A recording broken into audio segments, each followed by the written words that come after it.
Hi everyone, I'm Sandra from Hutchings Farm, and I've been asked the question, what is this crazy looking contraption in our yard? This is our chicken tractor. It's on wheels. It gets moved every day. The chickens are outside foraging in the grass for bugs, and also they are protected from predators and protected from the elements, and it's so easy that even my kids can move it.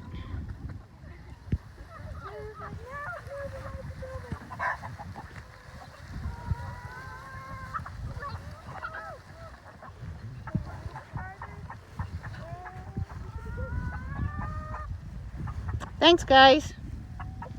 So this is moved every day, and you can see here what it does to the grass, and this will go back, it'll end up being nice and green. Their poop is high in nitrogen and really good. It fertilizes the soil naturally. Thanks for watching.